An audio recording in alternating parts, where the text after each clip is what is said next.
warahmatullahi wabarakatuh. Waalaikumsalam warahmatullahi wabarakatuh.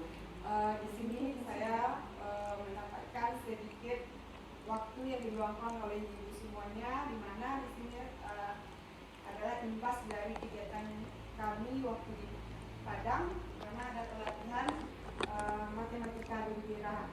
Di sini saya ingin berbagi apa yang diterima atau yang didapatkan selama di Padang, kemudian dibagi dengan rekan sejawat di sekolah dan kalau bisa diimplementasikan dalam pembelajaran kita sehari-hari. Baiklah, ibu-ibu hebat semuanya. Di sini, adapun indikator tercapaian dari program atau kegiatan pelatihan matematika gembira selama kami berada di Padang. Yang pertama, memahami matematika gembira itu apa. Yang kedua, memahami alur pembelajaran matematika gembira. Yang ketiga, mampu mengimplementasikan pembelajaran matematika gembira ke dalam rencana pembelajaran mendalam di dalam kelas kita masing-masing. Jadi inilah 3 capaian yang harus nantinya kita capai dari hasil pelatihan kemarin. Berikut kita masuk kepada apa itu gembira. Sedikit dalam bayangan kita, kalau kita mendengar kata gembira itu pasti kita membayangkan bersenang-senang. Kemarin sempat dibilang oleh ibu, matematika gembira begini, matematika menyenangkan, kita tepuk tangan, ketawa. Tapi yang sebenarnya matematika gembira itu adakah ibu-ibu yang sudah tahu atau bocoran atau yang sudah mendengarkan sebenarnya gembira itu adalah apa?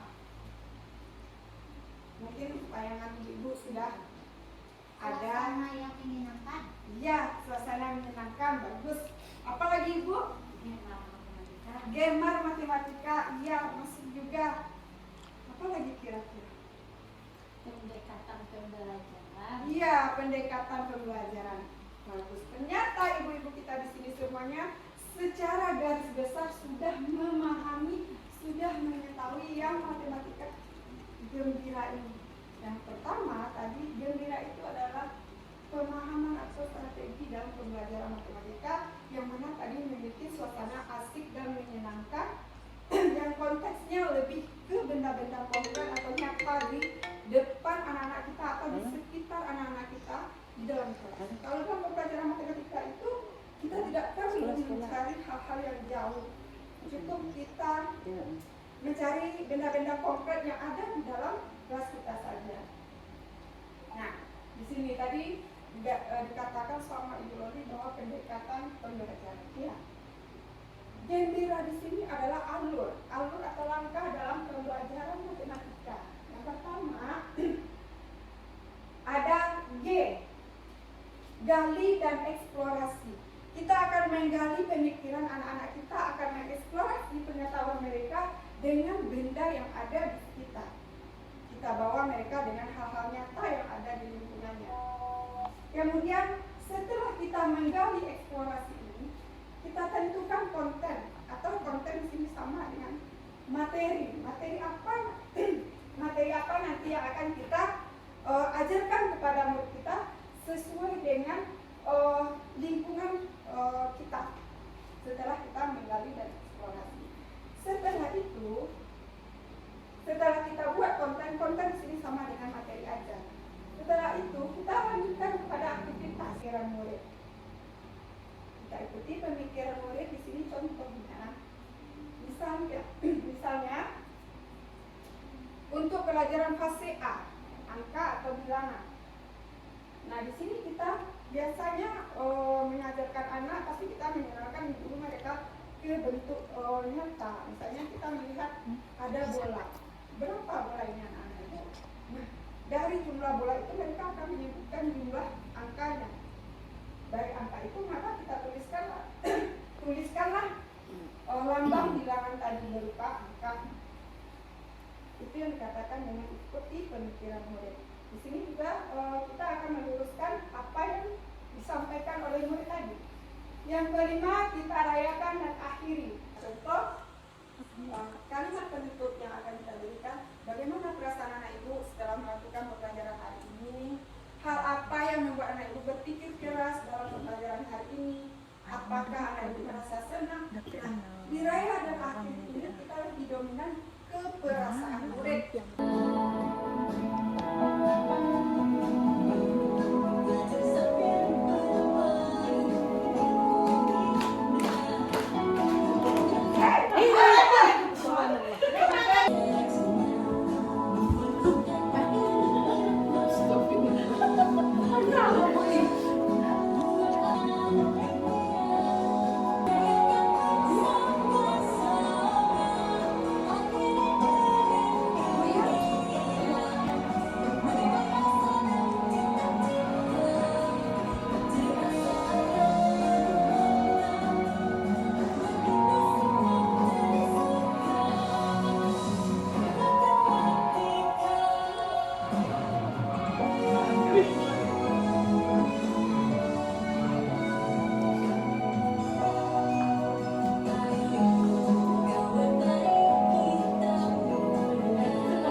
Unboxing tadi.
Angka versus bilangan.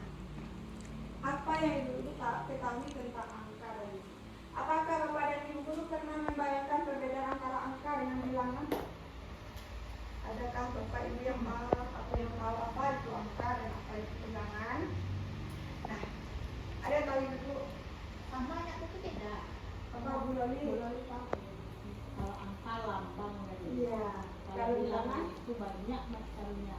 Ada real, rasional, irasional, bulat, cacat, ya gitu, Pin. Nah, Itu persamaan kau Jawa kok. hampir di bilangan tadi. Contoh tadi 5 ranting.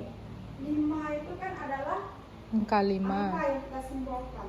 Kemudian bilangan tadi, bilangan itu adalah menunjukkan konsep tentang banyaknya jumlah atau nilai. Misalnya saya punya 3 bola. Nah, 3 di sini kita sekedar angka, tetapi banyaknya bilangan tadi, benda tadi banyak benda. Yang kedua, mendorong eksplorasi numerasi. Memperhatikan jumlah ranting membantu murid mengenal bilangan sebagai jumlah objek kardinal. Secara alami, murid mengeksplorasi jumlah ranting, menghitung mental, subitasi, estimasi, dan menilai kewajaran hasil perhitungan murid. Yang ketiga, melibatkan tindakan konkret. Pohon adalah benda konkret di sekitar murid yang memungkinkan mereka menghitung langsung jumlah rantingnya. Rekomendasi oleh guru perlu mempertimbangkan antara bilangan yang akan dipelajari dan pohon yang dipilih untuk digunakan dalam pembelajaran. Yang keempat, kriteria menemukan minat dan keterlibatan. Pohon yang beragam dan sering ditemui murid dapat menemukan minat dan keterlibatan, apalagi jika disertai pertanyaan yang menantang dalam pembelajaran. Nah, yang keenam, bersesuaian dengan konteks lokal. Pohon yang digunakan dalam pembelajaran dapat disesuaikan dengan jenis pohon yang ada di sekitar murid. Cukup kita lihat aja mungkin tanaman yang ada di pot-pot di depan kelas kita. Kemudian yang keenam, mendukung transisi ke abstraksi dari konkret ke simbolik. Alur pembelajaran dalam mempelajari konsep kesadaran bilangan pada fase A melalui beberapa tahapan, yaitu yang pertama ada perkembangan bilangan awal yang terdiri dari konservasi bilangan. Konservasi bilangan ini adalah merubah bentuk susunan bilangan yang nilainya tetap sama. Subitasi di mana kemampuan siswa berhitung cepat tanpa menghitung 1, 2, 3, 4, tapi dengan melihat benda yang ada depannya dalam pemikiran mereka sudah terbayang 5. Berarti subitasi itu alur konten kesadaran bilangan. Ini adalah alur atau tahap-tahap yang harus kita lalui saat mengajarkan matematika kepada anak-anak kita, yang tidak boleh kita skip saja. Mulai dari awal di mana konservasi bilangan. Di sini kan ada tuh 5 bilangan. Kalau kita susun letak ini, boleh mungkin secara vertikal 1, 2, 3, 4, 5, boleh samping mungkin 1, 2, 3, 4, 5, tapi nilainya tetap sama. Itu adalah namanya konservasi bilangan. Atau boleh model yang lain, yang mana nantinya nilainya tetap sama. Gitu. Nah di sini subitasi, di mana kemampuan siswa dalam berpikir cepat. Dia melihat anak-anak itu berapa jumlah titik hitam yang ada di depan. Secara cepat dia menangkap kalau ini adalah jumlahnya. Bukan dari itu satu-satu. Itu adalah kemampuan siswa kita berpikir cepat. Nah di sini yang dikatakan dengan memasangkan salah satu dan perbandingan. Misalnya bunga Arya dengan bunga Aki. Nah untuk memberikan pemahaman kepada siswa untuk memberikan konsep, kita ambillah benda konkret tadi. Kita bagi, ini punya Andi 1, punya Mawar 1, punya Andi 1, punya Mawar 1. Nah tadi konversi bilangan. Dia jumlah bendanya sama banyak, tapi cara menyusunnya berbeda. Ini lebih kecil, ini lebih besar, tapi nilainya tetap sama 9. Murid yang sudah memahami konversi bilangan akan mendapatkan jumlah botol 9 walaupun sekarang disusun berbeda. Kalau kita rubah pun posisinya kita menjadi 10. Nah, ini adalah subitasi di mana kemampuan berpikir cepat anak murid materi kemudian. Itu tertentu kreatif. Iya, benar. Kalau berbuat Harus kreatif. Nah, di sini saya baru paham dia. Terus kita bikin jauh dan dekat-dekat kita ya. Yang ketiga, nah memasangkan satu-satu. Nah, kan ini sampai di sini nih. Nah, ini ada satu, ini nggak ada pasangan. Dari situ kita bisa menuntut pemahaman anak kita bahwa daun yang dimiliki Arya lebih banyak dibandingkan dengan daun kita. Rayakan dan akhiri. Rayakan dan akhiri adalah berbagi pengalaman tentang aktivitas hari ini. Membuat anak itu merasa sulit, gimana yang membuat anak sulit, apa yang belum lihat, sama dengan refleksi. Itu adalah merayakan dan akhiri. Kemudian mengekspresikan perasaan tadi, gimana perasaannya. Kemudian memberikan apresiasi dan peringatan atas apa yang disampaikan oleh yang menjadi sama dengan pengadilan ya. Ada alhamdulillah ibu semuanya untuk berbagi sedikit ilmu yang saya terima waktu di Padang sudah kita sampaikan, sudah saya sampaikan. Mungkin dari ibu semua yang bertanya kami silakan. Tadi yang kita dengan cara membandingkan tadi ada daun Memasangkan satu-satu. Di sana kan apanya membandingkan. Dari yang slide itu tadi. Ya. Dari slide ini kan kalau kita membandingkan kan bendanya kan sama biasanya. Di sini kan daunnya berbeda-beda, ukurannya berbeda. Misalkan kita ambil benda konkretnya di kelas nanti, misalkan stick, kita memasangkan satu-satu. Terus adalah satu buah stick kita nanti yang separuh. Iya. Apakah itu hitungannya sama? Gitu kan? Sedangkan ketika kita membandingkan harus sama dan sejenis kan gitu. Boleh enggak kira-kira, karena dari contohnya gambar daunnya kan bentuknya berbeda, bahkan anak memasukkan konsep. Di sana ragunya tadi. Baik, terima kasih Bobi. Masukan yang sangat bagus. Nah, di sini kita sedikit luruskan.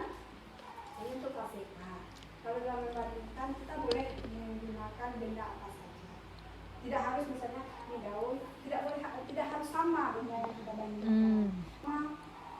Benar-benar sama dengan konkretnya, kan namanya pecahan harus sama. Ini kan membandingkan dengan gasing ya. Iya. Ini mirip sekali ketika kita dua, jangan anak ini bunga. Iya. Ini berapa? Ini kan sekarang tiga kan 8 boleh hitung satu-satu, konsepnya sama, cuman ragunya tadi di sana ketika digasing itu tuh kalau yang setengah itu nggak boleh. Ketika kita menghitung membandingkan barangnya itu harus sama, sehingga dari awal mereka sudah apa namanya tuh konsepnya tuh udah pasti dari awal, nggak berubah-ubah nantinya. Mungkin di situ lagi. Ya, tapi tadi kita kan memakai untuk fase A yang menentukan banyak bilangannya atau simbol angkanya ya. Kita belum menuju untuk fase yang lebih tinggi, kecuali nanti di fase yang lebih tinggi baru kita samakan jenisnya dan samakan besarnya, karena dia sudah menuju pada tingkatan pemikiran lebih lanjut. Mahir numerasi maju ke negeri. Oke. Mahir numerasi